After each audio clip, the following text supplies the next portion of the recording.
graça e a paz do Senhor. Amém, amados? Vamos abrir as Escrituras, queridos, no Evangelho de Mateus, capítulo de número 25. Diz assim a palavra do Senhor: O reino dos céus será, pois, semelhante a 10 virgens que pegaram suas candeias e saíram para encontrar-se com o noivo.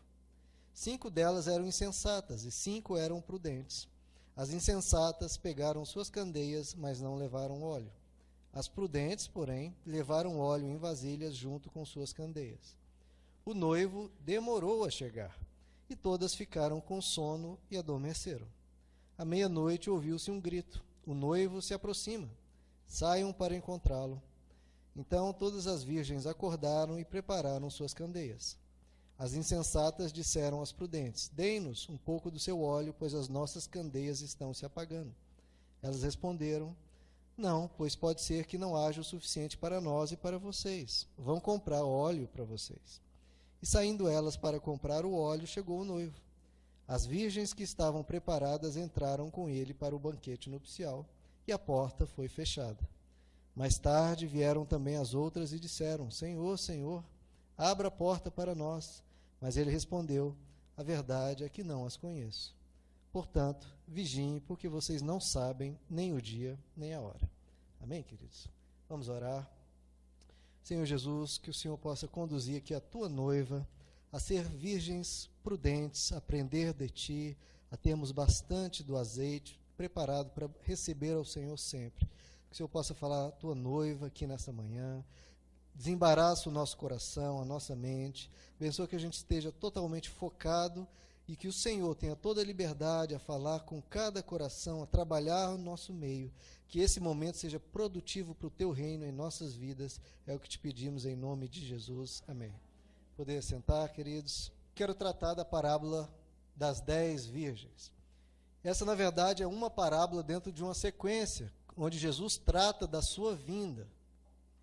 E um detalhe em todas essas parábolas, queridos, que é interessante, é que em todas elas mostra-se a mesma situação em relação a Deus, ou seja, há um atraso da parte da vinda de Deus em relação à expectativa das pessoas. Não que ele se atrase, ele vai vir no momento absolutamente certo e o que ele realmente deve vir. Mas na expectativa das pessoas em relação ao imediatismo humano, há um atraso em relação à percepção das pessoas. As pessoas acham que Deus está demorando a vir. E esse foi o caso aqui das virgens. Estavam esperando o Senhor, estavam ali querendo, desejosas, mas houve essa demora, entre aspas, da parte de Deus. E aí Jesus, nessa parábola e em outras, traz algumas exortações de como nós devemos, como cristãos, lidar com essa questão do tempo. Porque ser cristão é uma coisa, num dado momento da sua vida. Olha, no momento X da minha vida, no mês X, no ano X, eu sou um cristão. Às vezes fervoroso, às vezes buscando, indo aos cultos, etc. Mas a questão é, e os meses passando, e os anos passando, e as décadas passando, você consegue, na sua dedicação e na sua entrega a Deus, ser uma dedicação de uma vida inteira, ou a sua dedicação é para apenas um momento? Você é uma pessoa para um tiro curto, para uma mera caminhada, mas não para uma vida com Ele. Esse é o grande chamado de Jesus, porque o chamado de Jesus é para um viver, para uma vida inteira.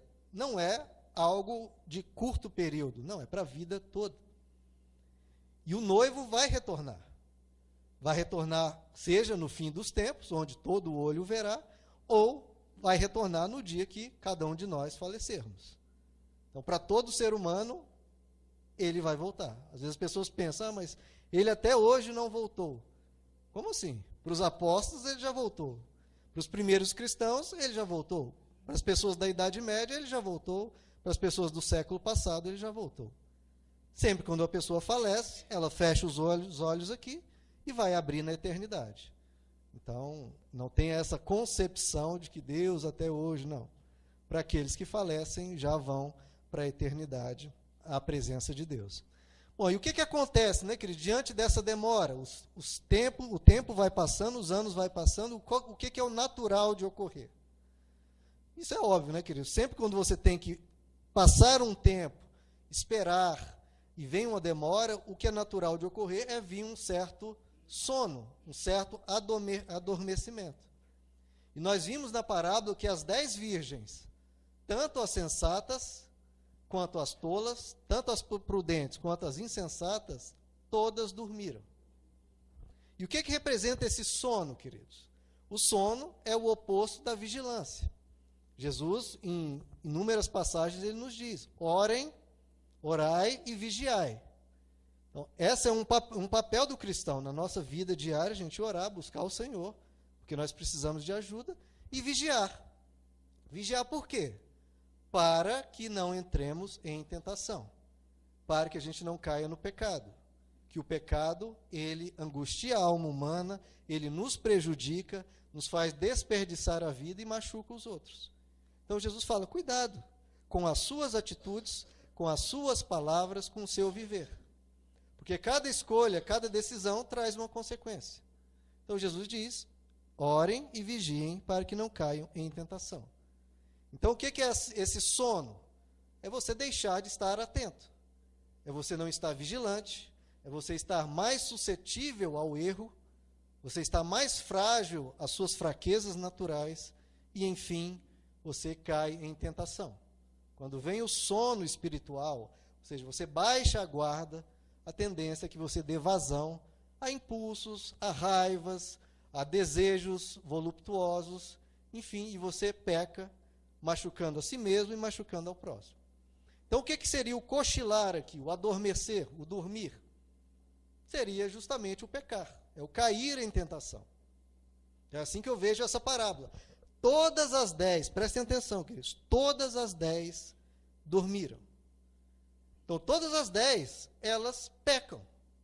Todo cristão, mesmo aquele sensato quanto o insensato, tanto o prudente quanto o imprudente, tanto o fervoroso quanto o fraco, todos pecam. Então, o problema aqui não foi o pecar, o problema aqui não foi o dormir. Porque as 10 dormiram, mas 5 foram recebidos pelo noivo. E outras 5 não. Então veja que o critério aqui de separação, o critério de ver quem entraria com o noivo para participar do banquete, não foi a questão de estar acordado ou não. Então o problema na vida cristã, em termos de salvação, não é o pecado eventual. Pecar, todos pecamos. Isso é algo que Deus já disse, Ele sabe que nós somos pó, e Ele tem o coração e o amor, e fez isso na cruz, a capacidade de nos perdoar. Como diz Paulo, todos pecaram e carecem da glória de Deus. Então é como se ele dissesse, todos cochilaram, todos dormiram e carecem da glória de Deus. Todos. Então não adianta a gente tentar se gabar diante de um outro cristão, dizendo, não, eu não peco. Não, todos cochilam, todos pecaram. Então isso é importante saber, queridos, porque essa parábola muitas vezes é utilizada para amedrontar os cristãos, dizendo, olha, se Jesus voltar e você estiver brigando com a sua esposa, você fica. Se Jesus voltar e naquele momento você está com um pensamento incorreto, indevido, você fica. Eu já ouvi isso demais. Eu já ouvi coisas absurdas do tipo de, olha, Jesus voltar e você está lendo um gibi de super-herói de guerra, você fica. Não, queridos, todos dormem, todos têm um momento que espiritualmente você tem uma decaída, que você não está tão atento, não está tão vigilante, e você eventualmente peca. É claro que existe a perversidade, existe a malignidade, quando a pessoa quer pecar, ela decide fazer o mal, e é algo voluntário e algo consciente. Aí é um outro departamento. Estou falando do pecado eventual. Então, isso aqui, essa parábola, não é para nos amedrontar nesse sentido. Cuidado, que o próximo pecado pode te levar para o inferno. Não, queridos, nós estamos na graça. Jesus pagou por nossos pecados na cruz, tanto pecados passados, quanto pecados presentes, quanto pecados futuros. A cruz é algo espetacular, queridos. O medo acabou. Quando Jesus vai na cruz e dá o seu suspiro, que está tudo pago, o medo acabou. O céu é só você continuar desejando e permanecendo que você está na graça de Deus e na glória de Deus. Então o problema não é o pecado eventual aqui. Para ficar bem claro, queridos, abra comigo em 1 Tessalonicenses capítulo 5, onde ele vai falar justamente dessa volta do noivo e vai falar inclusive sobre essa questão do adormecer, do cochilar. Verso 1. Irmãos, quanto aos tempos e épocas, não precisamos escrever-lhes, pois vocês mesmos sabem perfeitamente que o dia do Senhor virá como ladrão à noite. Quando disserem paz e segurança, a destruição virá sobre eles de repente, como as dores de parto à mulher grávida, e de modo nenhum escaparão. Veja, parece que há um medo aqui, né? Mas ele está falando daqueles que não conhecem o Evangelho. Veja só no verso 4. Mas vocês, irmãos, então há um mas aqui, mas vocês, irmãos, da Igreja Batista Palavra da Graça, não estão nas trevas, para que esse dia os surpreenda como ladrão. Vocês todos são filhos da luz, filhos do dia, não somos da noite nem das trevas. Portanto, e aí há, claro, o aconselhamento, como Jesus fala para vigiarmos, não durmamos como os demais, mas estejamos atentos e sejamos sóbrios, claro. Pois os que dormem, dormem de noite, os que se embriagam, embriagam-se de noite. Nós, porém, que somos do dia, sejamos sóbrios, claro, temos que nos guardar do mal, vestindo a couraça da fé e do amor, o capacete da esperança da salvação. Porque Deus não nos destinou para a ira, mas para recebermos a salvação por meio do nosso Senhor Jesus Cristo. Ele morreu por nós, olha o verso-chave. Ele morreu por nós, para que, quer estejamos acordados, quer dormindo, vivamos unidos a Ele. Por isso, exortem-se e edifiquem-se uns aos outros, como de fato vocês estão fazendo. Então veja só, quer acordado, quer dormindo, quer pisando na bola, aqui e ali, quer tendo as suas fraquezas e as suas fragilidades, você não precisa ficar neurótico, ou achando que é o meu fim, ou eu estou a um passo do inferno. Não, nós somos filhos do dia, Deus não nos destinou para a ira, mas para a salvação. Nós somos filhos dele. Um pai acolhe o filho, repreende o filho, corrige o filho, mas continua conduzindo o filho para dentro de casa. Então, o problema não é o cochilo, o problema não é o pecado eventual, que, como o texto fala diversas vezes, vigiem, sejam sóbrios, sejam atentos, sejam vigilantes, porque o pecado traz consequências na nossa vida terrena. Então, no Evangelho, queridos, e é isso que eu acho espetacular, que eu acho que a gente precisa aprender, há esse equilíbrio do quê? Do cuidado em relação ao mal, ao pecado, mas sem medo. Você ter uma vigilância, mas sem pânico, em relação à sua destinação eterna. Não, é um equilíbrio. Cuide da sua vida, se guarde das tentações, mas sem uma neurose, uma paranoia, achando, meu Deus, é o meu fim, eu estou perdido. Não. Se você tiver os seus cochilos, não se desespere. E não deixe de vir, que é algo que ocorre, e eu acho assim, um contrassenso, as pessoas, porque caíram em um determinado cochilo, caíram em determinado pecado, deixam de vir à igreja. Não, querido, se você pecar, se você cometer alguma insensatez, é mais um motivo para você vir, se limpar, se curar e recomeçar a partir de então. Buscar melhorar a vida a partir daí.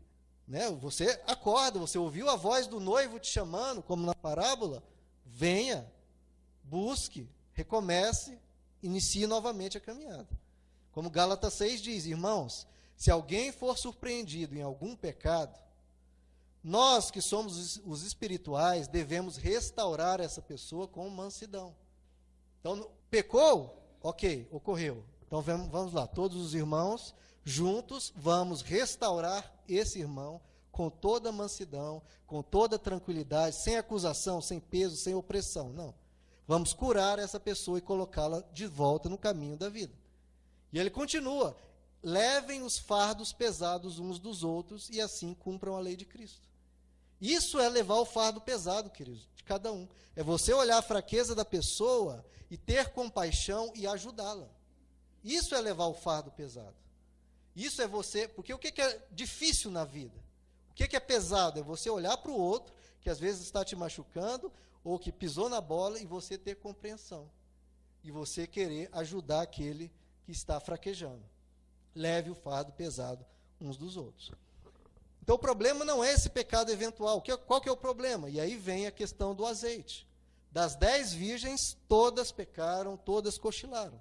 Mas o problema é, algumas tinham azeite e outras não tinham o azeite. E o que é esse azeite? Bom, no livro do profeta Zacarias, ele tem uma visão de um candelabro, né? O candelabro é onde se acendia ali as velas, e havia muito azeite nesse candelabro, e Zacarias pergunta a Deus, Deus, o que significa isso?